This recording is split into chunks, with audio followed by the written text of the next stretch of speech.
Bleh.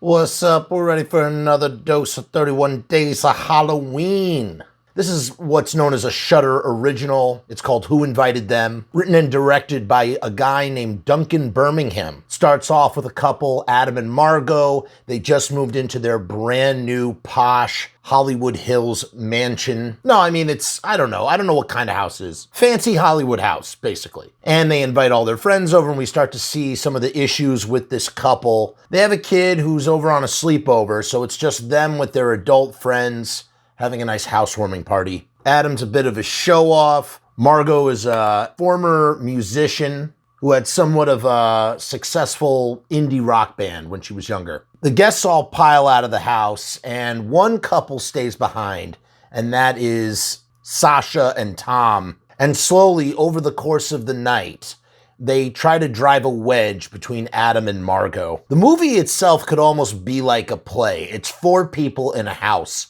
And I love that, man. I'm all about that, especially when it's done right. Because you know what it is? It's all about the performances. It's all about the cat and mouse. It's all about the dynamics, the shifts. The story has a bit of a Manson vibe in the sense that, you know, we're in the Hollywood Hills and you just get the feeling that something really bad is going to happen. The movie essentially works as a slow burn, but it's only 80 minutes long, which to me is the perfect combination. Sometimes you get a slow burn that is like 2 hours long or whatever, and it just doesn't, the running time wears out its welcome.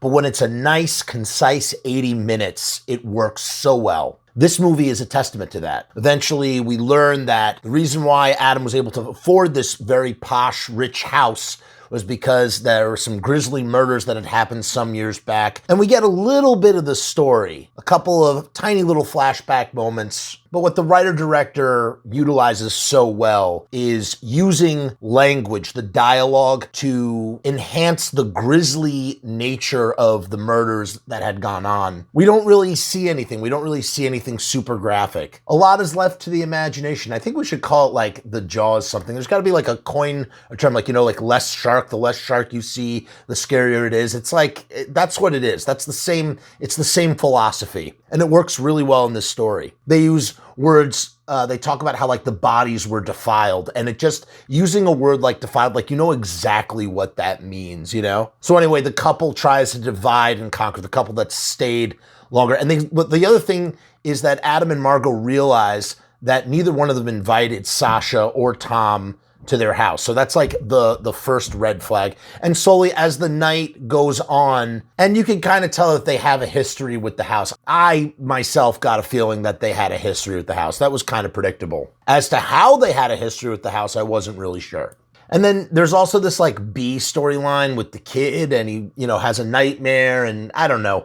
I'll be honest, like, the movie didn't need any of that extra stuff. All it needed, and what it mostly was just these 4 people in the house. Spoilers for the ending.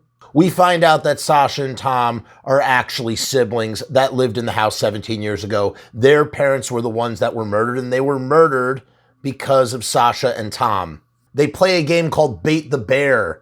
And what's interesting is they use safe words like rutabaga and cantaloupe. Cantaloupe means we're going to kill the people, and rutabaga means that they're okay. And they basically try to push couples that they meet, or, you know, foster parents that they meet, have met along the way, to trying to decide if they're worthy to live or die, because their own parents were monsters that defiled them, if you know what I mean. Which then in turn caused them to push their parents to the brink, and they murdered each other. There was a slight contrivance, and this is so slight. It was also cool. It was a really cool reveal. I understand why Duncan wanted to do it. I mean, it was a very creative way to do it, but it's sort of just danced along the edge of feeling not entirely realistic for the situation. Margo is in the back of her closet and she finds the markings that say Sasha and Tom, you know, like the height, measuring their height, and realizes that Sasha and Tom have a relationship with the house that runs deeper than just being neighbors. Towards the end, the movie does begin to erode a little bit.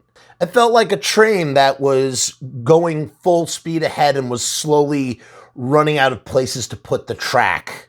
And the movie almost winds up being anticlimactic for that reason, unfortunately. It was still a fun journey, though, and I thoroughly enjoyed watching it, and I suggest everybody check it out. One thing that I did really enjoy about the ending, there's this whole thing earlier in the movie where Adam is obsessing over his record collection and how like there's like a track on one of his very rare import vinyls that's skipping. And at the very end, the vinyl is playing again, and they figure out that neither one of them put the vinyl on and the record on. And as it turns out, Tom clearly came back to replace the vinyl, and it's just really creepy. It's a really creepy moment, but yeah, I don't know. I guess I thought we were on a collision course for something that was a bit more Manson-esque. Mind you, I find Manson's story and true crime in general not to be particularly entertaining because those things really happen to real people. However, using them as the basis of inspiration for a story is totally valid. And that's what I thought we were getting. I thought we were going to like springboard into something a lot more twisted than what we ended up getting. Definitely check this out, especially if you're a writer, especially if you are trying to tell a contained story with only a few actors. I really have to hand it to Duncan Birmingham for doing that. I thought he did a great job. Rutabaga.